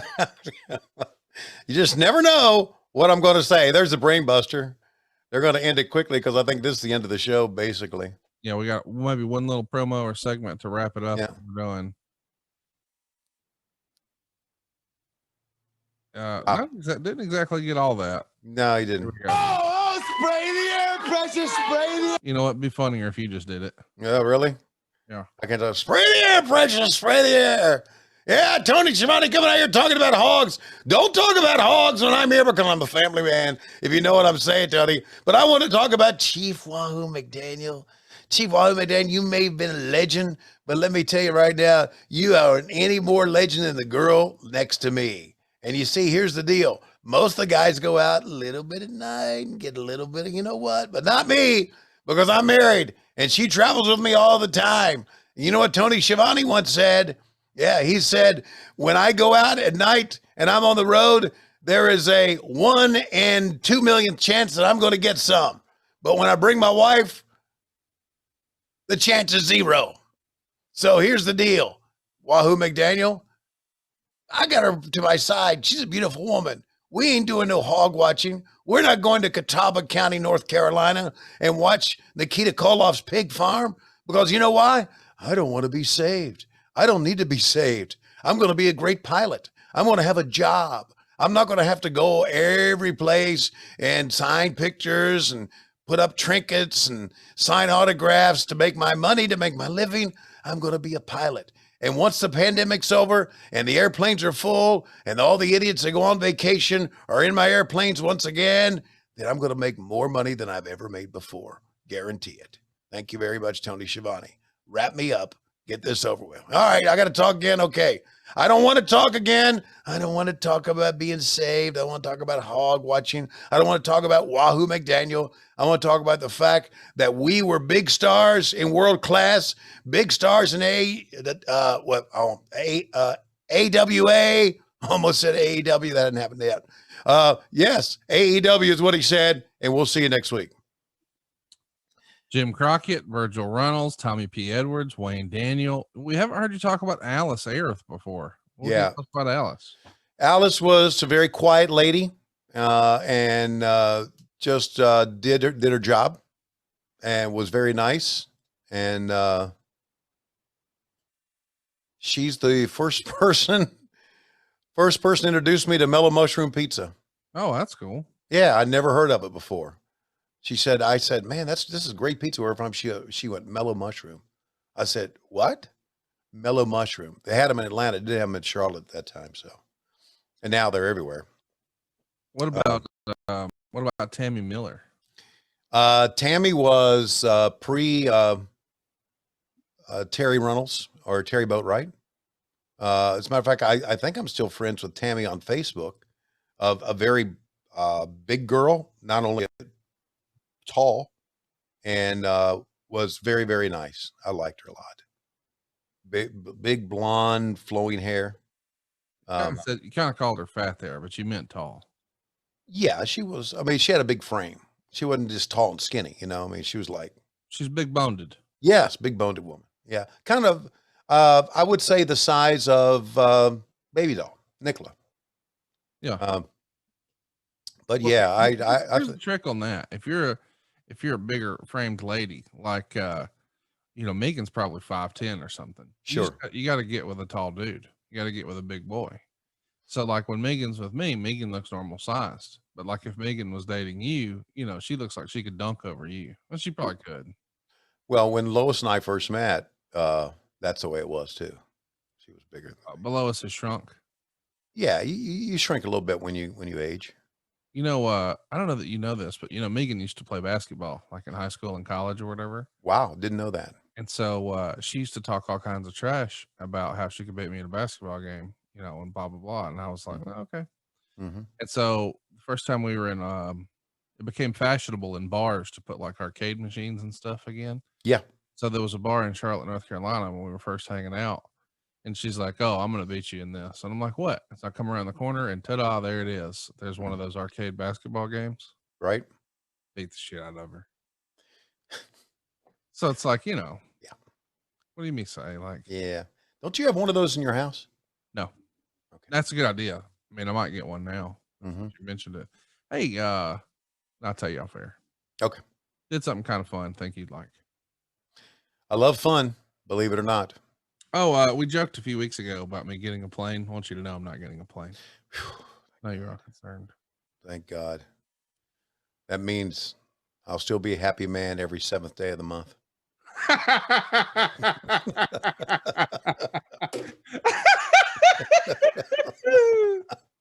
Oh God, I love you sometimes.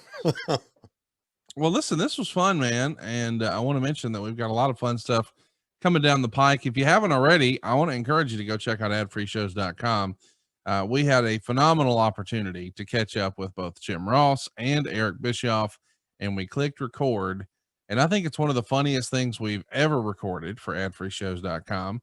And the rumor and innuendo, Tony, is that JR wants to do it again, Double or Nothing weekend.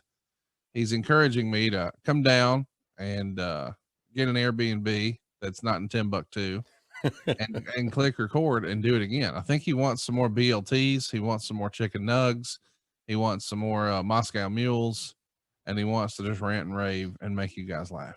It'll be great. We're going to have a big weekend down in Jacksonville that weekend. We've got on Friday, we've got a Dynamite. On Saturday, we got a Fan Fest. And on Sunday, we have the pay-per-view. There's a Friday Dynamite. Yeah. Wow. How about that? I think you just broke news here today.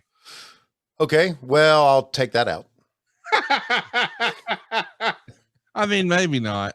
I got blown up on Twitter when they announced they're doing a Fan Fest. Is this StarCast? No, it is not. This will be the second AEW convention now, sans StarCast. So yeah, you guys have fun. I will not be stressed out. I'll be having a Stoli sea breeze. Because a stressed out Conrad Thompson is not good. Yeah, you keep saying that I was a dickhead at StarCast. Oh no. Mega shithead, but not a dickhead. No, I'm never a mega shithead in real life. It's just, when my world is ending in front of my eyes. Yeah. Hey, JJ's back here. He doesn't know where to go.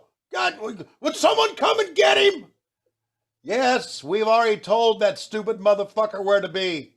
In fairness, though, this is the same JJ who came to Dynamite this year without his suit stuff. He was going to go on TV wearing a sweatshirt. Not shaved. Yeah. And you guys had to convince him, hey, you need to look like JJ Dillon. I am JJ Dillon. Well, you're James Morrison right now. We need you to shave that beard off and throw a jacket on. So I'm saying all that to say, I don't think it was an unreasonable request for him to just be wandering around like lost cattle and we say, goddamn, corral him near the stage.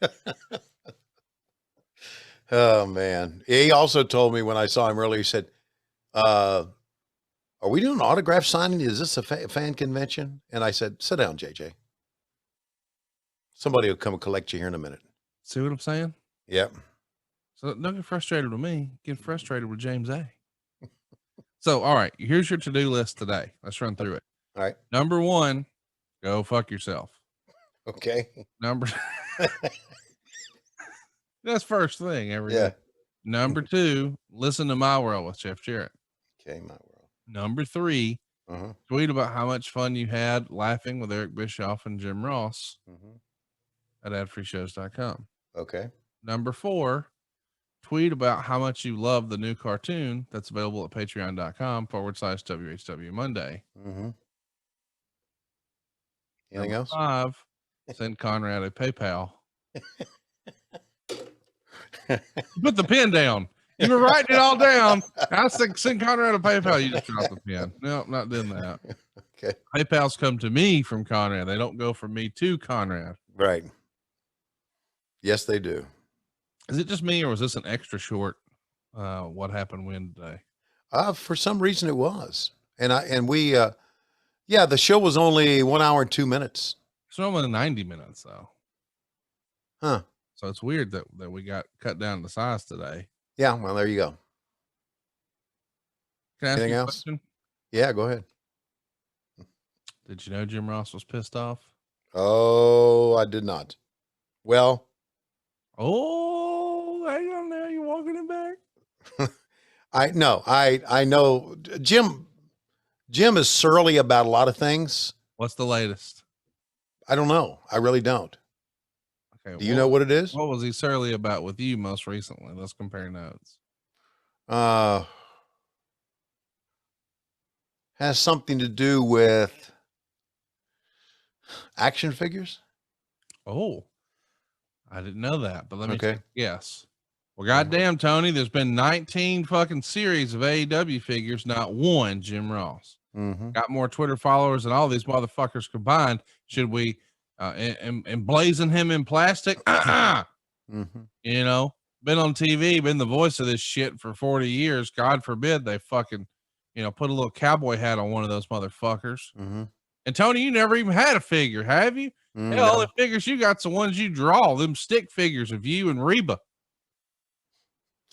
Hey, Tony, when you was drawing this right here and you saying, hey, Reba, this is what I want to do with you right here. You're not even looking at me. No, Jim. I don't, but I will gladly forego my figure to give you a 2-pack. JR from 1990 in WCW and JR with a cowboy hat from WWE. I think for real, I've tried to get a low-key campaign going. We need a Tony Schiavone action figure. The world's never had one. No. Actually, I have one, but it's a custom. I need a real one. Yeah, I got that one too. So what's he mad about here? Jeff Jarrett. Oh. Not the content of the show. He don't give a shit about that. Just being on the team? Nope. Not even have a problem with that. Okay. Goddamn, Connie, are we allowed to promote anything else that we do around here besides Jeff fucking Jarrett? God forbid we talk about my shit. And I'm like, Jim, the show just launched today. Yeah, I got a new show every Thursday, Connie. I'm aware, Jim. I'm on all of them. But this is the very first one. Well, there's more promotion for this one than there was for my first one. That's not true, Jim. Everybody was talking about your first one. But in fairness, you had a podcast for years before we did our first one. I'm just saying, Connie, if we could get a little promotion coming my way, maybe we could sell some more sauce. Jim, you've sold so much sauce, you're out of the shit. You can't keep it in stock. It's all gone. It's all sold out. I'm just saying, Connie. You're just saying what, Jim? We sold so much of the shit, there's no more to sell. It's a new show. People have to go hit the subscribe button for the very first time. Okay. Fast forward, I send him a little trailer because I'm proud to announce here on the show. And you remember this. Back in the day in the early 90s, Jim Ross had his own radio show on WSB. Right. Not just an Atlanta station, but an Atlanta station that could be heard in many states. Yeah, absolutely. It was a huge signal. So it was sort of the precursor for wrestling podcasts, and he had a ton of guests, and we have those tapes now, and we've started to put them up on adfreeshows.com, and we've got trailers and clips. So I'm thinking this will make him happy. We finally got it, and now we're going to promote the shit out of it that we're releasing it this weekend. And it's available now over at adfreeshows.com, or episode 1 is. With Bobby Heenan, by the way, so you know that's fun. Right. Anyway, I send it to him thinking he's going to love it. And he responds, we'll see if it gets a Jarrett level push. And I'm like, this motherfucker here now. Is this real? What a great line from Jarrett JR. level push. I think I'm on some of those shows as a fill-in host. Yes, you are. Yeah, yes, you are. And so there's some pretty, I mean, when I made the post, my phone blew up with wrestling media people. Like, oh my God, I've looked for this for years, including our old pal Evan from Vice, who's doing Dark Side of the Ring. He's like, dude, I tried to find that Macho Man interview where he bashed Hogan so long. I couldn't find it, high or low, for that Macho series or episode they did a few years ago. So it's coming now to adfreeshows.com. Go check it out. We'll see if we can give it that Jarrett level push. And I'm just telling you, if you want to just get him stirred up again, just drop a line like that on him next time you talk to him. Man, goddamn, could Conrad promote that Jarrett shit anymore? And don't worry. Watch him go. Don't worry. Next week, I'm a beeline to the trailer when I know he's in. I got a fucking text about from Taz about that. And everybody's talking about that Jarrett level push. But you know, here's the deal. Jeff, as you know, is not just quote unquote one of the boys. He's a promoter. Sure. So he's the guy over here making sure, hey, we got to do this, we got to do that. I'm fucking slinging mortgages. I ain't got time for all that. But yeah. Jeff is like the real push. That's right. But Jim thinks, oh no, Conrad's doing all that. I just sit here and click retweet, make sure I go to the beachfront diner, take a picture of what I'm eating, and go get a pedicure, make sure to include the hog meat, and all my social media duties are done for the week. But what are you laughing at? Have you ever talked to Jim about his hog meat photo situation? No. Do I really want to go here? You're in the loop though, right? No. Anytime JR is suntanning or getting a pedicure, Yeah. Make sure to position himself in such a way where every other comment will be a comment about that. Now, I'm sure he denies it. I've never asked him, but there is a trend. Okay. I think it's like his version of the bat signal. You don't think so? Like right there, and I see it. Oh, look at you. Yeah. You'd be a great TV weatherman. No, just another reason why it's good that I'm no longer on social media and my daughter takes care of all of it. I don't have to look at that stuff. All right. Well, just tell her to tweet my shit for me. Hey, real quick. Can you give us an update on the comic book?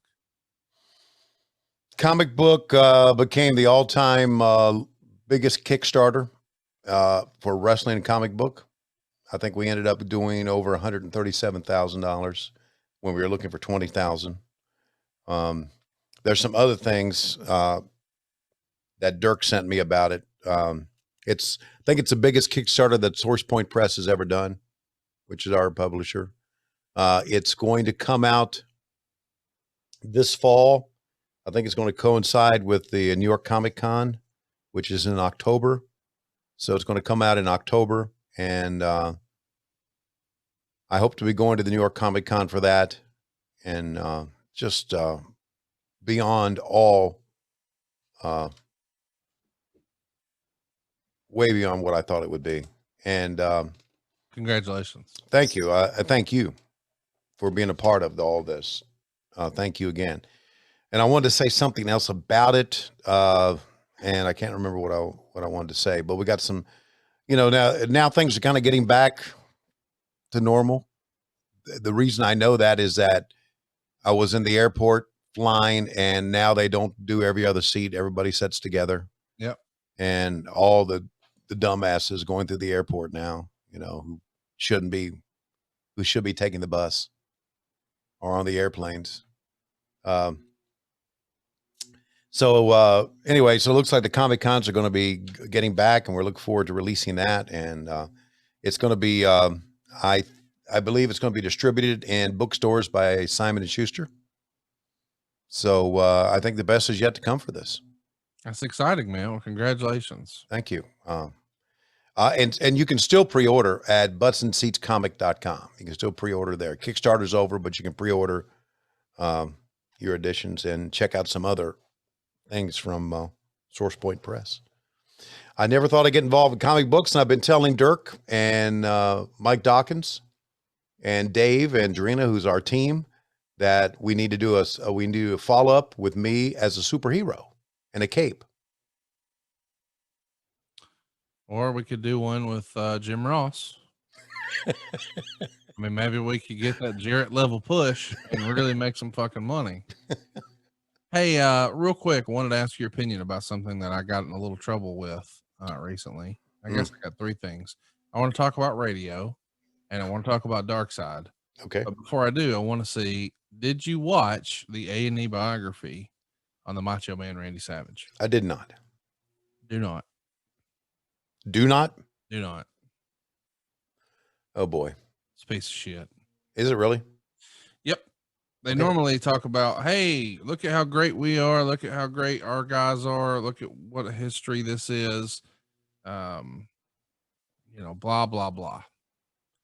The Stone Cold Steve Austin piece, the Roddy Piper piece, every other A&E biography they've done was just a high five all around. Let's celebrate their great legacies. The Macho Man one was, he tried to have sex with my underage sister. He filmed me taking a shower. He carried ecstasy pills in his gimmick bag. His dad injected him with steroids, blah, blah, blah. And it was like, wait a minute, what the fuck is this? It was a hit job. It was a hatchet job. Don't watch it.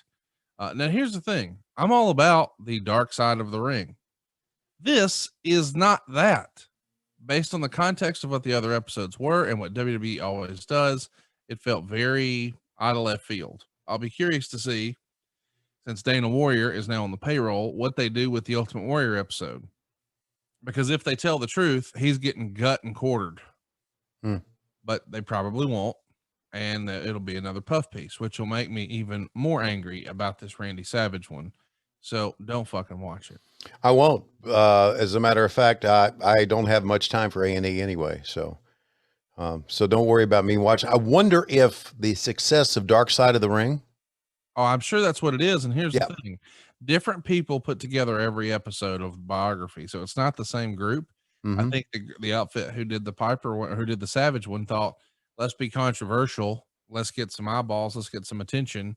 And maybe they were inspired by Dark Side of the Ring and thought, hey, we'll sort of do our own thing. That's exactly. That's not what the rest were. Now, Dark Side of the Ring is back, as is Dark Side of the Podcast. We drop it every Friday morning. Of course, Dark Side of the Ring is every Thursday evening on Vice.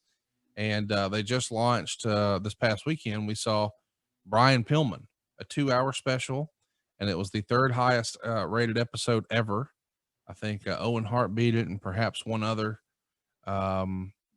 Chris Benoit. So Chris Benoit and Owen Hart beat it, but there you go. 272,000, roughly twice as many people that watched Impact watched Dark Side of the Ring on Brian Pillman. Why'd you laugh? Just laughing. Did you disagree with the math, or no? You think it's funny that I threw that out there? Yes. Well, I'm just saying. Yeah, I know. Facts are facts. Facts are facts. But the Brian Pillman episode was tremendous. Have you seen it yet? No. You will love Kim Wood. Okay.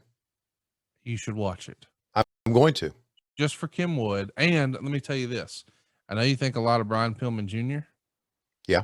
World's biggest babyface on the other side of this. Okay. You can't help but pull for this kid. It's a great episode. Coming up next is Nick Gage, the hardcore deathmatch wrestler, the king of this shit, MDK, all fucking day. And then the Collision in Korea, which you were around for. I know you didn't go to Korea, but you were at least in the company when it happened. Right. I've had the good fortune to see all of those, and I think Ultimate Warriors after that.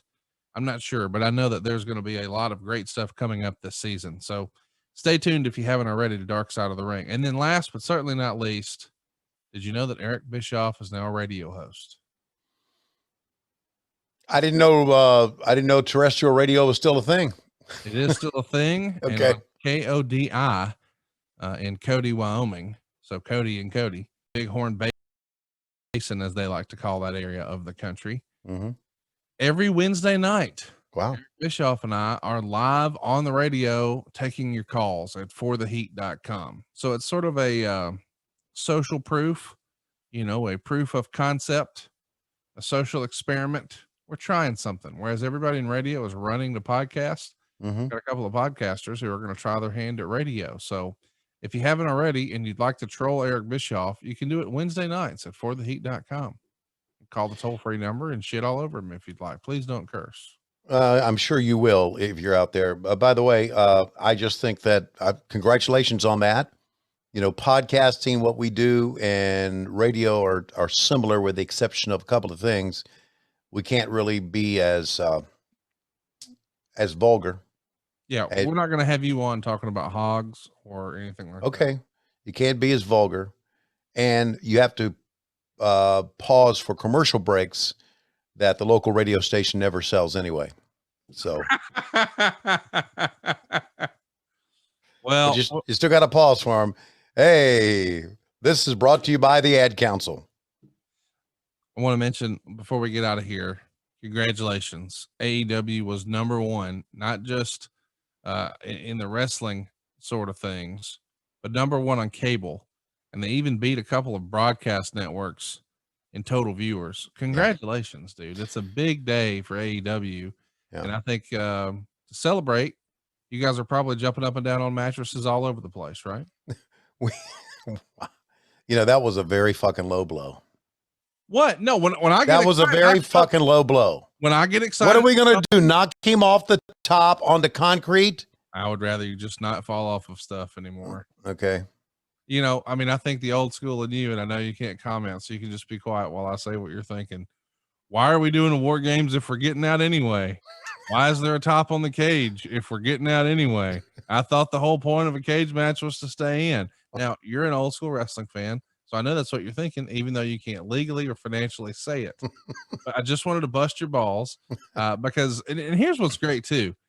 I love that you're sort of serving two masters. Mhm. AEW is the internet darling. I get Mhm. it, and I'm for it. I'm a big AEW fan. Watch every week. Blah blah blah. However, we got the internet who says they hate it, and then that number comes in. It's number one in cable, and I'm thinking, if I'm Tony Khan, I'm propping my feet up, saying, "Fuck them." Number one, that's who I'm trying to satisfy. Number one, I'm happy. And by the way, a personal friend Mark Madden said, "Best war games ever." I mean, really, sincerely, he believed. We talked not just online, but offline. Yeah. Great war games. He absolutely loved it. It was a home run effort. So congratulations. Now there's a lot of Jericho haters out there, really are, because he's so successful, and he's also, very combative online with people, and that will heighten that up. But I loved it. I really loved it. There's a part of me that, it was different. That ain't on Jericho. No, that's not on Jericho. It's different. It's different. I did the post-game show on AEW's YouTube channel. I used to do the post-game show all the time, but now that we do Elevation, Alex Abrahantes does it. But I did the post-game show, and I'll tee him up on there, buddy. I'll tee him up like a golf ball and smack him as hard as I can down the fairway. And the first guy says, it was a crash. That's all he typed in. It was a crash pad. And basically I said, thank you for your comment. Go fuck yourself. And I'm going to block you because you're a piece of shit. And I moved on. Now AEW cringes when I do that, but I'm not taking any bullshit from those people at all. Zero, none. It's great to take the high road and move on. I ain't doing that. If you don't like it, don't watch it. And don't come on the post-game show and try to pretend that you know something that you know. Of course it was, you dumbass. Fuck. Well, guess what? Chris Canyons was too. Well, here's the thing. Okay. I don't think anybody wants anybody to get hurt. No. Well, yeah. There are some dumbasses out there that want that. Well, then go watch something else. That's right. There's some dumbasses out there. And Dave Meltzer and I have talked about this. The time that I was on Jericho's podcast with him, Dave and I had a chance to talk before we rolled tape, and he was like, he and I agreed the same thing. Why are there people out there? Why are there people out there that want to see other people fail? I don't get that at all. Why would you be like that? What is it in your makeup? What happened in your childhood that made you such a miserable piece of shit? I don't get it. And the Twitter has opened up the world to those people. And that's why I avoid it. I'm on Twitter, but I'm not on Twitter. Can we talk about something happy for a minute? Yeah. Okay. Santana and Ortiz. Oh, in my opinion, the most underrated tag team around. When people talk about Agreed. the best tag team in wrestling these days, you hear the same names all the time. And I'm not arguing. You hear Young Bucks, you hear FTR, blah, blah, blah.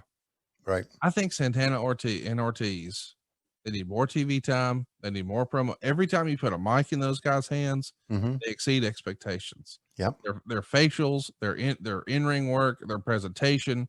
You believe in those guys. Right. Like, I think they are big time stars, and I'm ready for them to be in more main events. I'm all the way in on Santana and Ortiz. I agree. I think they've never let us down. You go back to the parking lot match, right? Home run. Right. Arguably the best match AEW had last year. Now, I know that the Revolution tag match was another thing, but I'm saying as far as all the silliness, and I don't mean silliness in a bad way. I mean, not just to, okay, we got two guys, ding, ding, let's ring the bell. Right. Gimmick matches, skits, backstage stuff, whatever. I think that was the best piece. Yeah. They've never let us down. I agree. Need more of them. They're not trying to steal the FTR line, but they're top guys. Yeah. And I'm glad they're able to show some of that. It was really, really cool to see them in the main event last week. Hardworking guys too. They deserve every accolade that you give them. MJF, by the way, still a huge piece of shit. No, people think that, this is like a funny ha-ha. Yeah. Piece of shit, as you know, in real life. Just a turd human. Bad guy, not a good person. Well, I called him a piece of shit on the air. Yeah, I know, and I was really glad. And I didn't know that I was not supposed to say that. Oh, you got in trouble for that? Not really, no. But after talking to, who was I talking to? Somebody said, well, on Keith Mitchell. No, this wasn't directed to me in the comment that I made, but we were talking about saying the word shit on TV, and someone said shit an hour, right? Or one shit or in context, you can say, oh shit. Or, he said, then he gave me all the lines that you can say how you use shit. He said, but you can't call a person a piece of shit. And I went, guess what happened last night? And he went, what? I said, I called MJF a piece of shit, and I think it made air. So, so you can't say shit in the in the defecation term. When it's, yeah, right. You can say shit like, oh shit. Oh, yeah, I'm disappointed. Yeah. Damn it, I messed up. Right. But you can't say like, yeah, so I really pushed her shit in last night. Exactly. or I'll call the rest of this match, but I want to take a shit. Yes. Can't say that. No. And that's what I've been told. So I don't know if that person was directed to go see me, but it was just brought up in a conversation. I don't know if someone said, go talk to Schiavone and make sure he doesn't say that again. But I don't know or not, but it was a very, very good night, and we worked very hard on that show. And that's one of the things that makes me proud. We worked very, very hard on that show. Can I ask you one last question and then we'll wrap things up? Yeah. Daniel Bryan, you want to see him in AEW or no? Yeah, of course I do. Well, look at that time, Tony. It looks like it's about that time. Yes, absolutely. It's about that time. And ladies and gentlemen, we are going to go now out back at the Conradison. And would you take a look? There is a 6-foot-tall stack of Miller Lights. And sitting on the 6-foot-tall stack of Miller Lights is birthday boy Dave Silva. And look, his shoes are off. And take a look at those feet. He's had a pedicure. They're so shiny. And those 5-inch toenails have been trimmed back. What a day it's going to be. We'll see you next week on What Happened When. Wednesdays, we're on Westwood One. But Mondays, we come to you on Patreon. Patreon.com/WHW Monday. And, of course, adfreeshows.com. Hey, it's Conrad Thompson. Thanks for checking out the podcast here on YouTube. Be sure to hit the subscribe button and the notifications bell so you get a notice anytime we upload some new content.